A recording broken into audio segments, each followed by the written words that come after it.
This week we are addressing the topic of building a culture of assessment. And you can see on the screen the learning objective that I hope and aim to address this week, both in the multimedia content and in the readings. And one of the things that I hope for you as you go through the course this semester, as you go through the readings, is to really think about the connection between each of the readings and the associated learning objectives. So I put those up there partly to help guide myself as I think through putting together content for each module, but also for you as a guide as you think through the content for each module. So if we're going to talk about building a culture of assessment, we need to have a good working definition of this word. And so from the reading from Palomba and Banta, we see that assessment is defined as a systematic collection, review, use of information, and our aim is in improving student learning and development. So hopefully when we think about an answer to this question, the definition that was just on the screen gives us that answer, that our interest is in student learning and development. Well, sometimes in the non-academic side of the house, so the administrative units that are geared toward supporting student learning and providing the processes that students need to move through their collegiate experience, sometimes it can be difficult to have a direct way of measuring impact on student learning and development. So that's why it's important as we think about the role of assessment in a wide array of administrative units that we make sure that we understand that the why should we care part is being able to demonstrate the connection between the work that we do in our individual units back to the academic mission of the institution and or the strategic goals of an institution. So here at Murray State University, we would want to focus both on the mission and the current strategic initiatives document that was approved by the Board of Trustees in 2015. So it's really important that we really have that framework that we can. It's great to be able to have this lofty goal and somewhat abstract goal of saying that everything that we do is about student learning and development, but for some units it can be really difficult to make that direct connection. Palomba and Banta also suggest that assessment has the student experience as its core concern. Mackey implores us to consider this influence on student learning, and when I say this influence, what I'm talking about again is the influence of our individual units and the work that perhaps maybe we do individually, and the impact that has on student learning. So as we continue through this semester, we're going to talk about the functioning of institutional research and assessment in this context of impact on student learning. And it's not because it's the fad that everyone's talking about student learning and that's the language that we're using right now. But when we look at making that connection back to the institutional mission, regardless of institutional type, the aspect of the institutional mission that we have the best chance of making that connection toward is student learning. And so when I have on the screen here as assessment should be synergistic, remember synergy, or I shouldn't say remember, you may not have been exposed to this concept previously, but synergy is the idea that, or is defined as the whole is greater than the sum of its parts. And so if you recall in our video, I think it was for last week, I talked about the idea of assessment as an overarching approach and an all-inclusive approach rather than looking at assessment as individual projects that get completed and then we move on to the next thing. When we think about assessment as an overarching approach, that's when we get to this point of assessment being synergistic. And if we kind of center the student experience and student learning and our connection to it and our potential impact on it at the center of what we're doing, that's how we work toward this continuous cycle of assessment being synergistic. So speaking of something being at the center, Mackey talks about making sure that the student experience is central to what we're doing, but we have to be mindful of the influences on the student experience. And so when I look at this graphic that I've adapted, I think about what we have to do from an assessment perspective to understand the student experience. Now, again, that's a bit of a nebulous term. It can be interpreted in a lot of different ways, but if we're going to assess the student experience, we need to pay attention and assess each of these different influences. And there are likely many more influences on the student experience, and these are going to vary in magnitude and in number based on the institutional type. So, for example, a great influence on student experience at a teaching-centered four-year institution are likely going to be faculty. Teaching institutions pride themselves on faculty-to-student connection, both in and out of the classroom. If we were at a research institution, we might see greater magnitude among tutors and academic advisors rather than the faculty. So it's going to vary by institutional type, but we also won't know that for our individual institution until we take the time and engage in assessment efforts to understand these different influences on the student experience. And there are a lot of different ways to look at that, and we'll talk about those as we go through the course in different aspects. So one of the things that we think about when developing a culture of assessment or a culture of evidence is that we develop and promote an institution-wide dialogue. And I think this is a really important piece when we think about what it takes to develop a culture around something. Whether it's we want to institute a new student creed or we want to create a new campus tradition, it takes an institution-wide dialogue. That means people throughout the institution talk about it and talk about their role with it and their involvement with it. And this is really important. When it comes to assessment, often a culture of assessment develops at a very micro level. It's not institution-wide. I have witnessed efforts to try to institute an institution-wide commitment to and culture of assessment, and they flopped because it was almost a top-down, some institutional leader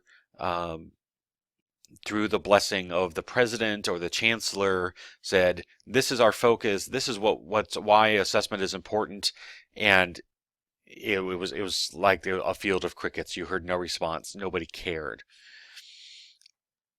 But when those efforts come from the bottom up, from the individual units, individual departments, there's a greater opportunity to develop this institution-wide dialogue around the importance of assessment and the value of assessment over time. So let's talk about culture. So we're talking about building a culture of assessment, but what is culture to begin with? Well, this might look a little silly, and it might be something that you may have seen in HDL 670, our multiculturalism and diversity course. But these are the aspects that we generally think of when it comes to culture. And there are things here that connect to building a culture of assessment. Are there particular celebrations that would take place around a culture of assessment? Are there jokes? We often do joke about assessment, particularly when we don't take it seriously. It's laughed off, or when we don't really understand what we're doing or the purpose of it. There's certainly a shared language or shared languages around assessment as well. But from a higher ed context, there are a few different perspectives on culture that I want to share with you. And I don't want to read these off to you. So these slides are going to be posted separately from the video so that you can go back and reference them, make notes, whatever you would like to do. That's a resource that I want to make sure that I provide for you. But Koo and Witt, in their book, The Invisible Tapestry, looked at institutional culture and how it forms and changes over time. And you can see here that it's about these different aspects that shape behavior. And it provides a frame of reference for interpreting the meaning of things, both on and off campus, connected to the campus context. Shine looks at culture again as there's this shared pattern or shared basic assumptions. And Shine, as an organizational researcher, looks at the aspect of culture in a group context. It's not as much about the individuals within the group, but it's about the group as a whole. And Shine looks at culture as something that's learned as through the results or as a result of solving problems. And so I really like this when thinking about the building of a culture of assessment, because oftentimes we get to that point of there being a culture of assessment in a department or a division because the group has solved a series of assessment problems and come to learn about themselves, but also have come to learn about that process of learning as a group and then adapting to both the external demands and then adapting to each other. So the idea of internal integration. William Tierney provided or developed a framework of 6 concepts to understand or needed to understand the culture of an institution or a particular aspect of an institution. And you can see them listed there: environment, mission, socialization, information, strategy, and leadership. And 20 years later, from the original publication of that framework, Tierney revisited and really reinforced the idea that these 6 concepts are interwoven, that to really understand the culture of a institution or department, or really any organization within higher education, we have to understand not only these 6 pieces, but the ways in which these 6 pieces interact and interrelate. So we can look at institutional mission and think that we have a sense of what that means for the culture, but if we don't understand the relationship and the interplay between the mission and the 5 other pieces, then according to Tierney, we're missing something, because the interaction among these 6 things is complex, because understanding culture is complex. And again, this is for your reference in the slides that I'll be sharing in Canvas along with this video. But just to be able to see these 3 primary definitions that I've cited and that I've provided an overview of in a side-by-side perspective, and you can see the commonalities or the lack of commonality depending on how you view these. I think Koo and Witt, along with Shine, are pretty consistent with one another. And then Tierney broke it down into a little bit more deep perspective in terms of really identifying what are the pieces that we really need to look at in order to understand institutional culture. So we can use those definitions to provide ourselves with frameworks for understanding institutional culture. But it's important that we develop a perspective and a lens for ourselves individually, because as you progress through your careers, it's going to be very important for you to have tools to ascertain the culture of a department, a division, an institution, the surrounding community. This becomes really important when it becomes time for your job search, and you have a very short amount of time to make a determination about the culture that you're able to observe and then try to figure out, is that culture a fit for you, and are you a fit for it? And so if you're interested in kind of exploring that idea of developing that individual lens, I'd be happy to sit down and chat with each of you individually, or if there's enough interest, we can do a group chat sometime, or if you want me to record a separate video about thinking what to think through. And of course, that's from my perspective of multiple job searches over the years. So let me know. Shoot me an email. Let me know if you'd like me to do that, one of those options, and we'll go from there. So again, we're talking about building a culture of evidence, a culture of assessment. But why does this matter? Well, again, it's not just because assessment is the hot topic right now in our field. It's that we need assessment not only to demonstrate the importance of the work that we do, so that we are able to continue to keep our jobs, continue to keep whatever diminishing resources that we have, things like that. It's about accountability, and not just to accrediting agencies or the president's office or the statewide oversight body. It's about accountability to our primary stakeholders, which are students and their families. We need to provide a means for folks to understand that their investment matters. Now, I don't want to get off into some weird tangent where we're talking about the commodity of higher education or higher education as a commodity. I think there are a lot of good responses out there to really assert that higher ed is not a commodity, that there's not a direct exchange of money for a product. So it's not just that we want to make sure that students and their families understand that they're making a good investment of their money, but it's that we want to make sure one of the things that we sell people on when we recruit them is an experience.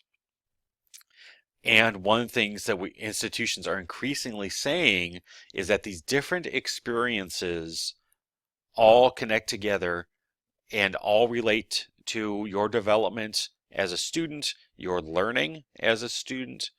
And so we need to be able to back that up. We need to be able to demonstrate that we said that you would get XYZ out of this experience. Here's how that happens. And here's how you can check us on that. So what can propel efforts to build a culture of evidence? So what gets the ball rolling to get this started? Well, there could be a change in leadership, whether it's at your departmental level, the divisional level, or the institutional level.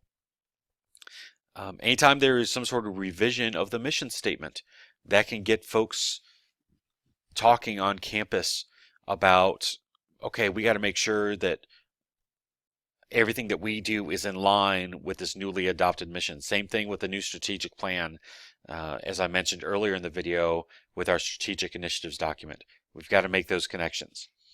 When there's a revision to a general education curriculum or university studies curriculum, as is the way that we label Gen Ed here at Murray State,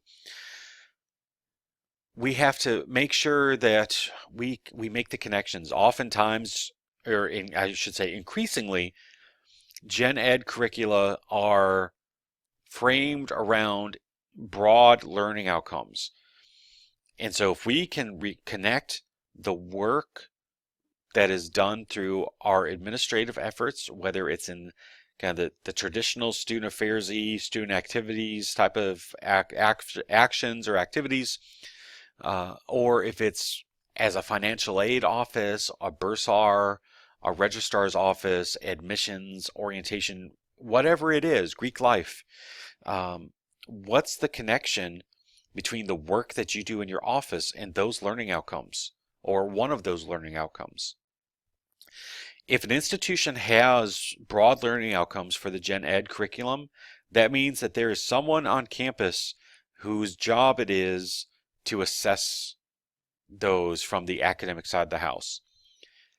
My suggestion is when you find yourselves an institution and you see those types of learning outcomes for the general education curriculum, make a connection with the people who work in the office that has oversight of the assessment of those learning outcomes. It probably will not be institutional research. It could be an office labeled institutional effectiveness. It could be labeled continuous quality improvement. There are I've seen a lot of different names. I've seen it basically labeled as the Office of Academic Effectiveness. Make a connection with those folks. Pick their brain. And this may not be your first job out, but when you have assessment as part of your job, in some departments it's in everyone's job description, talk to those folks.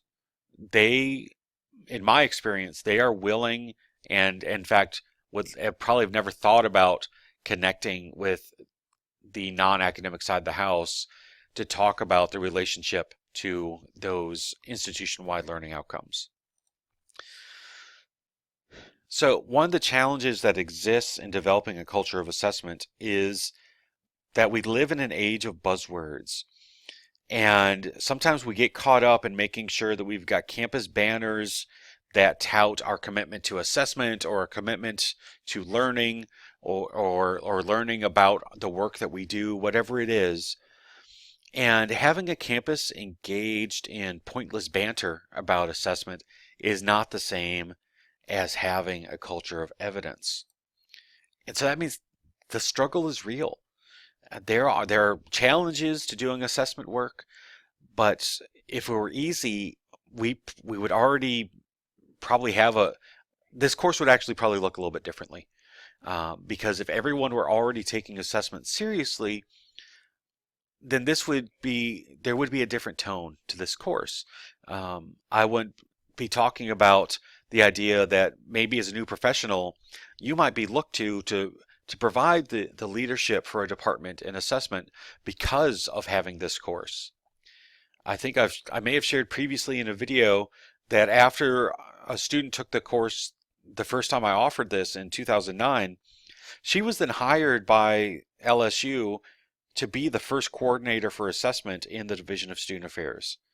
And so people see that the importance of having graduate level training on this topic and look to folks coming out of grad programs to help develop that culture. So there are challenges to doing assessment work and developing a culture and creating a culture of assessment. So, but are there techniques for overcoming these challenges? Well, yeah. So I'm not going to read through these point by point. This video is long enough as it is. But it's important to make sure that you have a perspective on looking at assessment efforts through these lenses. And I'm going to touch on a couple of them to wrap up this video. So the first point on that list was asking important questions. How do we know what questions to ask? How do we know that they're important? Well, the questions that we ask that would be maybe considered research questions that we would pursue collecting data and analyzing data about. Well, one, let's look at our mission, both as for our department, for our division, and for our institution. That provides a framework for asking questions. Look at the CAS standards for our individual department. Lots of guidance in the CAS standards for assessing our work and thinking about the questions that we should be asking. Also, one of the best ways to figure out what questions we need to ask to frame our assessment efforts, we need to listen. Listen to our stakeholders. And I don't mean go out and conduct a bunch of focus groups to ask people, what do you think we need to know more about? Listen. People reveal what we need to pay attention to through assessment through every interaction. When they call and complain, when they call and give praise, well, we probably get more complaints than praise.